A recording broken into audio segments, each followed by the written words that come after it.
Hello everyone, I welcome you all to my channel. और आज की हमारी इस वीडियो का टॉपिक है ट्रांसफ़र ऑफ प्रॉपर्टी एक्ट 1882। इस वीडियो में हम लोग ट्रांसफ़र ऑफ प्रॉपर्टी एक्ट की डेफिनेशन, प्रॉपर्टी के टाइप्स यानी कि मूवेबल और इमूवेबल प्रॉपर्टी, सारी टॉपिक को डिस्कस कर रहे हैं। तो सबसे पहले देखते हैं when this act was enacted.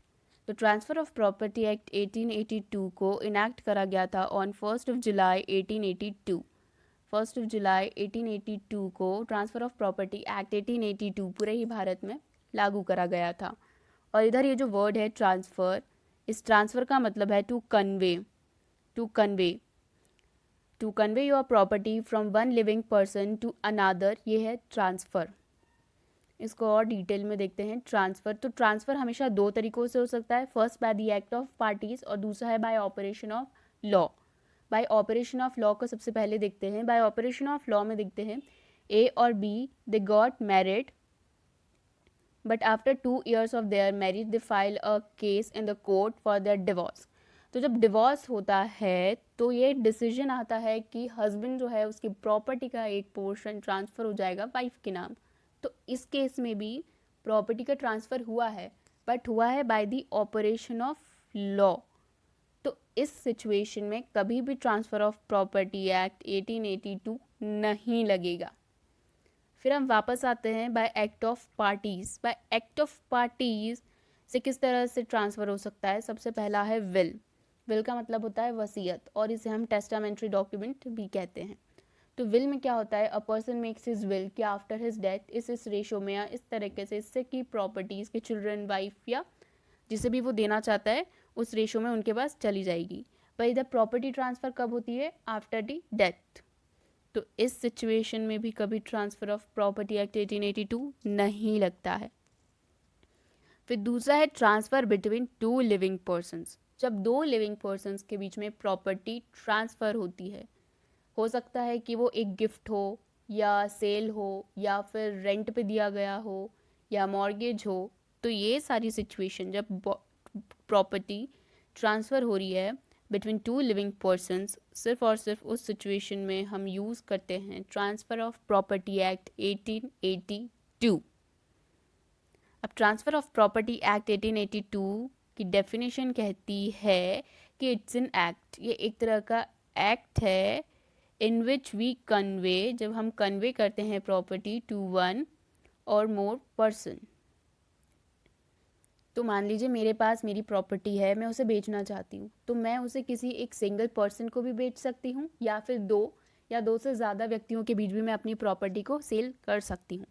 So it's an act in which a person conveys property to one or more persons. तो सेकेंड पॉइंट है the act of transfer may be done in the present or for the future. इस sentence में थोड़ी सी typing mistake है, ये act और ये for लिखा हुआ है, for. So, the act of transfer may be done in the present or for the future. It may be the case कि जब आप अपनी प्रॉपर्टी को बेच रहे हो उसी वक्त आप सामने वाले के नाम कर दो, कम्प्लीटली उसी सामने वाले के नाम उसी वक्त कर दो, या फिर आप फ्यूचर में उसके नाम करोगे कम्प्लीटली। तो it may be a case. Next है द पर्सन में include an individual, company, association और अ बॉडी ऑफ इंडिविजुअल। जो हम कह रहे हैं अ transfer of property between two person, तो पर्सन टर्म का मतलब क्या है? सो पर्सन टर्म के अंदर कंपलसरी नहीं है कि एक ह्यूमन ही हो। इट में इंक्लूड इंडिविजुअल, एक इंडिविजुअल अकेला व्यक्ति भी हो सकता है, एक कंपनी भी हो सकती है और एक एसोसिएशन और बॉडी ऑफ इंडिविजुअल्स भी हो सकते हैं। It might be the case में किसी कंपनी के नाम अपनी कर दूँ प्रॉपर्टी, या किसी भी तरह का एसोसिएशन है, लोगों का एसोसिएशन है, विमेन एसोसिएशन हो सकता है, किसी भी तरह का, मैं उधर भी अपनी प्रॉपर्टी ट्रांसफ़र कर सकती हूँ। आगे चलते हैं। प्रॉपर्टी दो तरह की होती है, मूवेबल प्रॉपर्टी और इमूवेबल प्रॉपर्टी।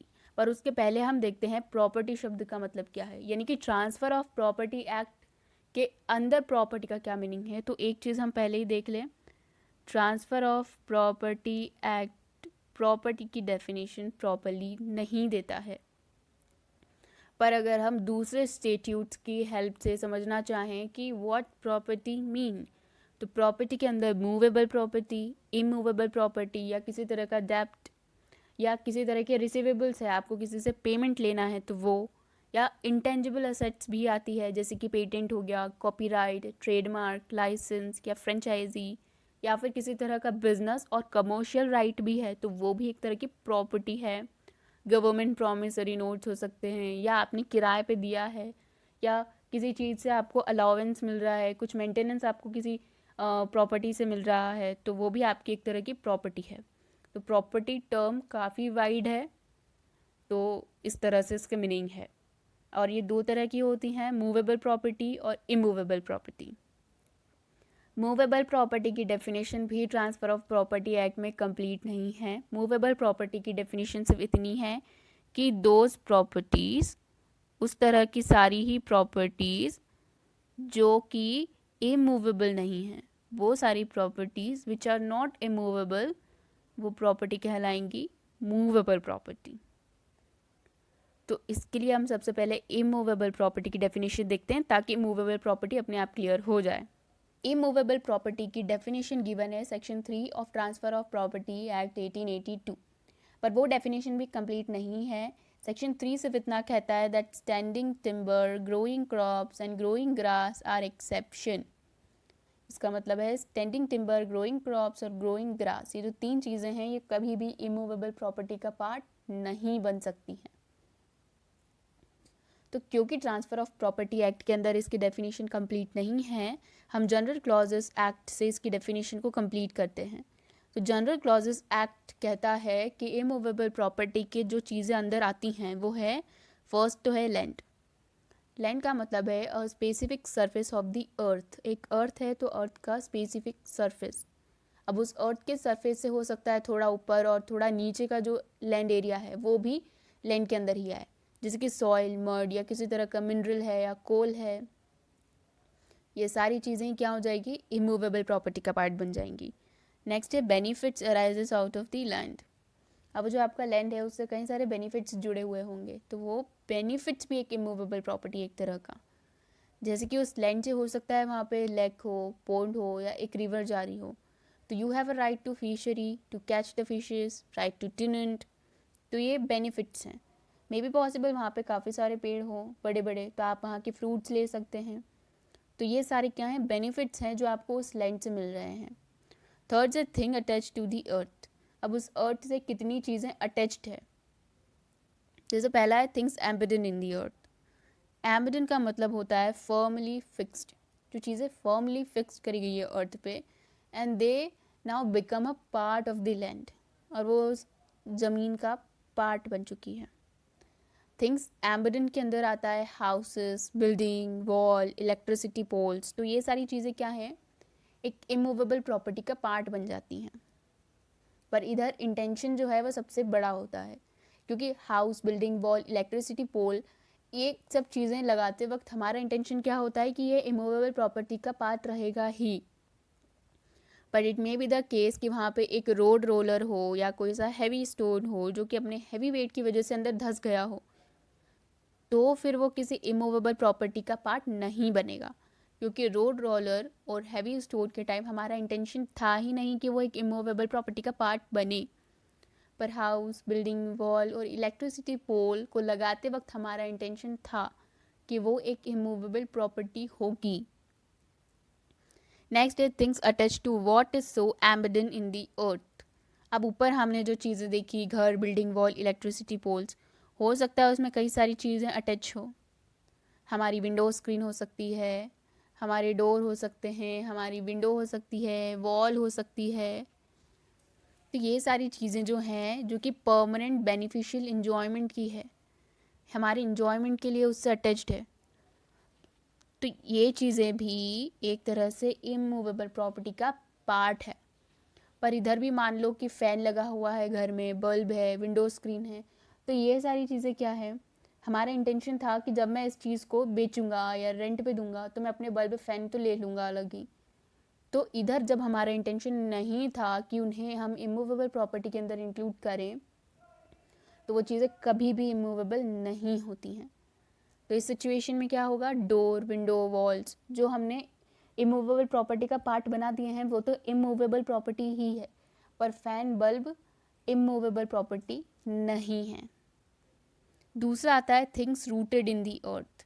अब वो चीज़ें जो कि रूटेड है अर्थ में, जड़ से है, तो प्लांट्स हो सकते हैं बड़े बड़े, जामुन का पेड़, बरगद का पेड़, मैंगो का ट्री, तो ये सारी चीज़ें क्या होती हैं, these are rooted in the अर्थ। पर इधर भी एक काफ़ी देख सकते हैं कॉन्सेप्ट है, जैसे कि मेरा इंटेंशन था इन पेड़ों को लगाने के पहले कि मुझे सिर्फ इनके फ्रूट्स चाहिए, मैं उस पेड़ को कभी काटना नहीं चाहती थी, मुझे सिर्फ फ्रूट्स चाहिए, सिर्फ बेनिफिट्स चाहिए उस पेड़ से, तो वो इमूवेबल प्रॉपर्टी है क्योंकि मैं उस पेड़ को कभी काटना नहीं चाहती थी।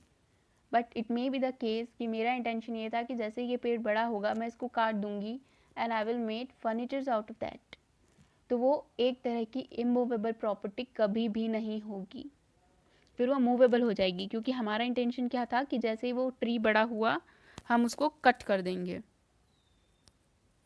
सो here also intention plays a very huge role, और 3 चीज़ें एक्सेप्शंस में गिवन है, standing timber, growing crops and growing grass.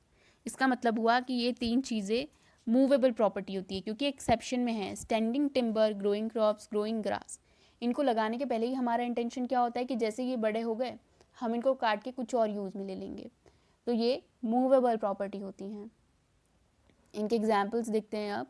अगर हम इमूवेबल प्रॉपर्टी के एग्जाम्पल्स देखें तो इमूवेबल प्रॉपर्टी के एग्जाम्पल्स है राइट ऑफ एन ईजमेंट, या फिर फिशरी जैसे मैंने कहा था, फेरी, फेरी यानी कि छोटी नाव, जैसे हमारे रिवर जा रही है लैंड से तो हम उस पर नाव चला सकते हैं, और वो नाव भी क्योंकि रिवर के ऊपर काम कर रही है तो वो एक इमूवेबल प्रॉपर्टी का पार्ट है।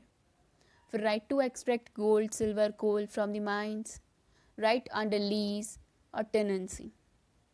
और वहीं अगर हम देखें इमूवेबल प्रॉपर्टी के एग्जाम्पल्स, तो इमूवेबल प्रॉपर्टी के फर्स्ट एग्जाम्पल तो वही हो गए standing timber, growing grass, growing crops, क्योंकि वो इमूवेबल प्रॉपर्टी में एक्सेप्शन के रूप में दिए गए हैं। Fruits on the trees, machinery attach to land but it can be shifted whenever required, government promissory notes, royalty और copyright, right to enjoy the benefits of the fruit trees, mortgage. और it may be the case कि भले ही आपकी immovable property हो पर उस immovable property के ऊपर भी अगर आपका राइट है टू गेट मेंटेनेंस और अलाउंसेस, तो वो भी एक तरह की मूवेबल प्रॉपर्टी होती है। तो मूवेबल प्रॉपर्टी क्या क्या होती हैं? Those properties which are not immovable वो क्या होंगी? Movable property.